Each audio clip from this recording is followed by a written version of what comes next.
Hola a todos, nosotras somos el grupo 3, conformado por Dami Salcedo, Alejandra Meneses y quien les habla, María Camila Franco, y les vamos a presentar el texto El acto de escuchar, tomado del libro de Roland Barthes, Lo obvio y lo obtuso, imágenes, gestos y voces. Comenzaremos entonces con una pequeña biografía del autor. Roland Barthes nació en Cherburgo el 12 de noviembre de 1915 y murió el 26 de marzo de 1980 en París.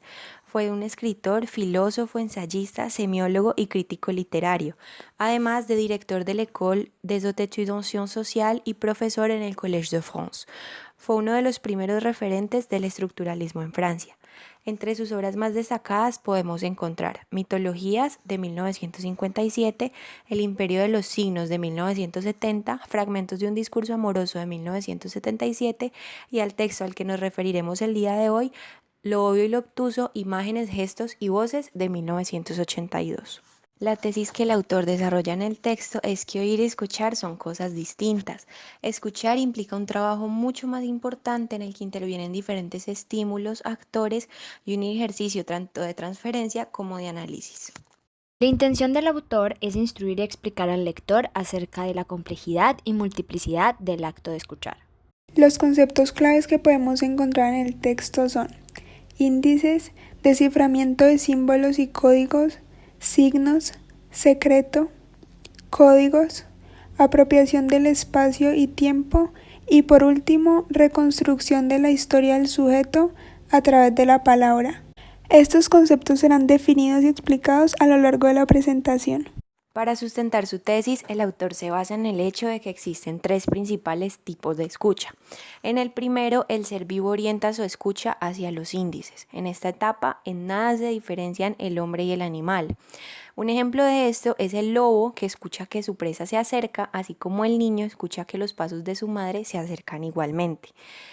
El autor desarrolla la idea de que la escucha es el sentido propio del espacio y el tiempo, pues esta nos permite apropiarnos del espacio a través de los sonidos reconocibles o familiares.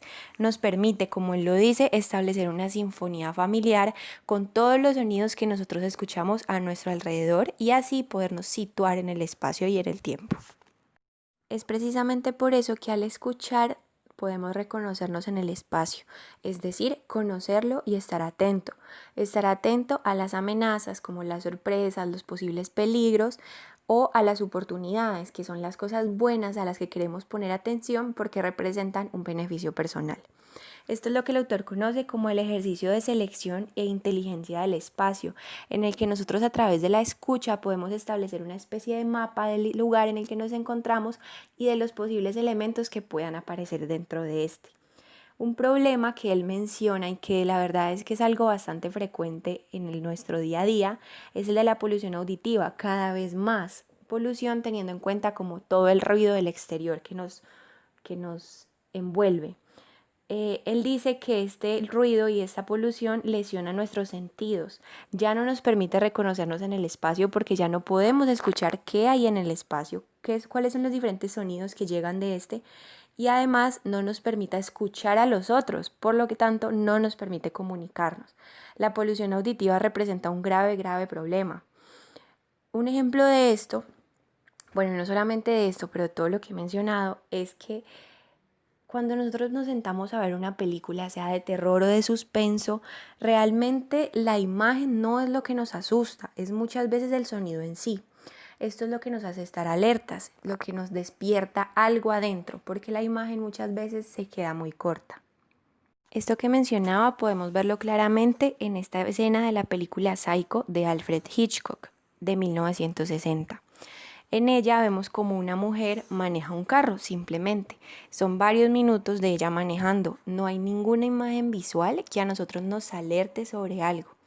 Si conocemos la película, sabemos que después va a suceder algo disruptivo en cuanto a la historia, pero la imagen no nos dice nada. En realidad lo que hace todo el juego de suspenso en esta imagen es la música, pues es la que nos hace como espectadores ponernos alerta y presentir que algo va a suceder.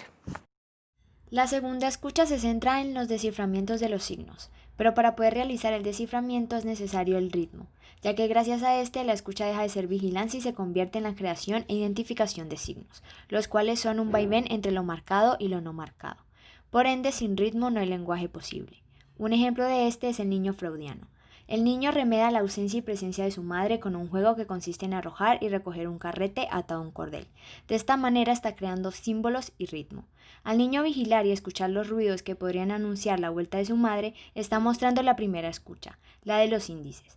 Pero cuando deja de vigilar directamente la aparición del índice y se pone por su cuenta a remedar sus retornos regulares, convierte el índice esperado en un signo, pasando a la segunda escucha. Esta segunda escucha es la del sentido, y lo escuchado es lo secreto, lo que está sumergido en la realidad. Viene a la conciencia humana a través de un código. Los códigos son el cifrador y descifrador de esa realidad. Es decir, escuchar es ponerse a decodificar lo confuso y mudo y encontrar un sentido en ello.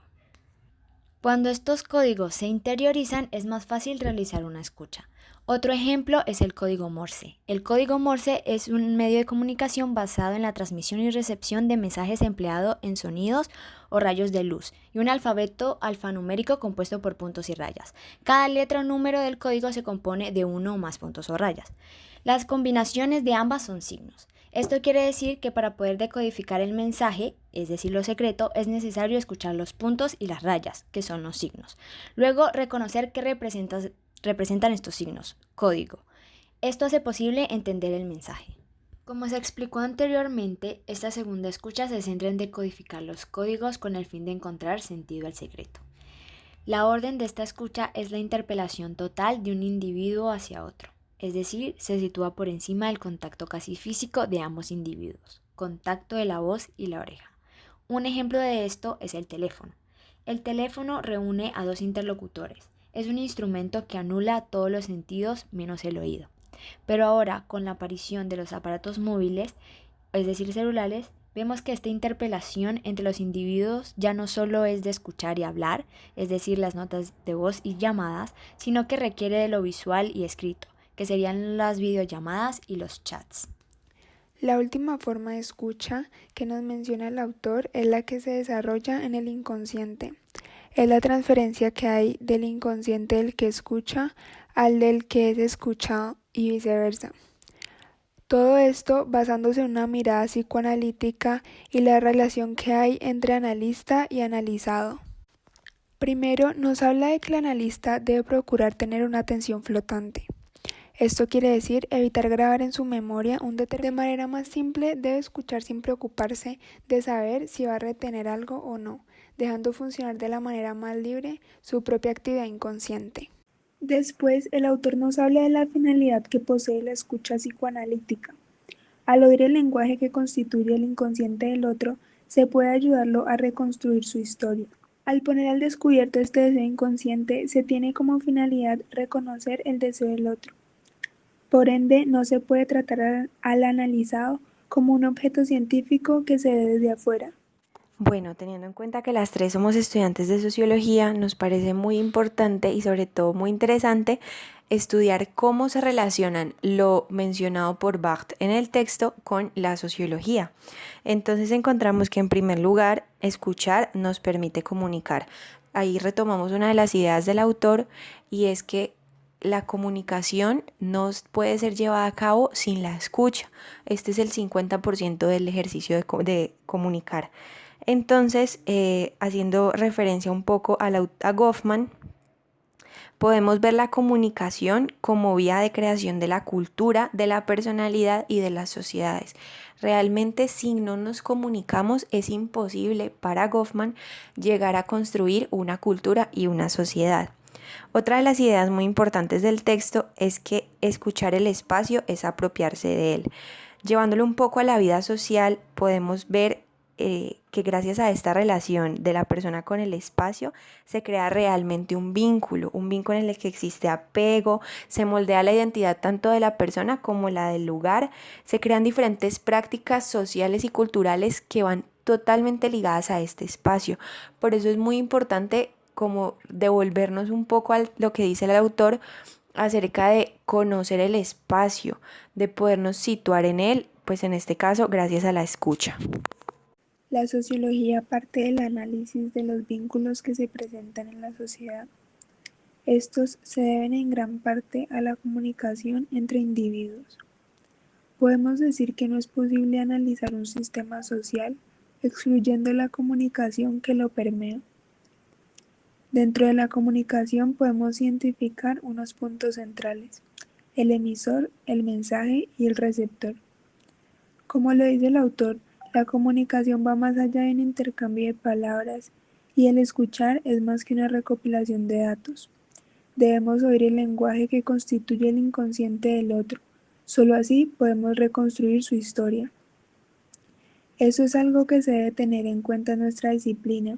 Hay elementos más profundos que nos pueden ayudar a entender el funcionamiento de la sociedad. La escucha y sus diferentes formas de entenderla es claramente un factor clave en cómo estudiamos la relación entre individuos. Desde la sociología, Bourdieu nos dice que la comunicación inmediata es posible si los agentes están objetivamente afinados, de modo que puedan asociar el mismo sentido al mismo signo y el mismo signo al mismo sentido, refiriéndonos a signos como palabras. Pero en la realidad esto no pasa, y lo vemos mucho cuando hay una entrevista entre el entrevistador y el entrevistado. Cuando no tienen las mismas bases conceptuales, es decir, no están objetivamente afinados, la comunicación es un poco difícil, por lo que el ejercicio de escuchar y hablar requiere de mucha más atención. A partir del texto podemos concluir que escuchar es algo mucho más complejo que simplemente oír, que para escuchar se requiere estar atento a nuestro alrededor, conocer nuestro espacio, identificar una serie de índices y estímulos, que es a lo que el autor llama ejercicio de inteligencia. También, escuchar es una parte vital de la comunicación, de entender y descifrar al otro. Y por último, implica un ejercicio de lleno en la escucha del otro. Pregunta final. El podcast y la radio son elementos comunicativos muy importantes y de uso diario, pues además de su interesante contenido, tienen la versatilidad de permitirte hacer otras cosas al tiempo mientras las escuchas. Conociendo entonces la postura de Bacht, ¿podemos realmente considerar esto un ejercicio de escucha?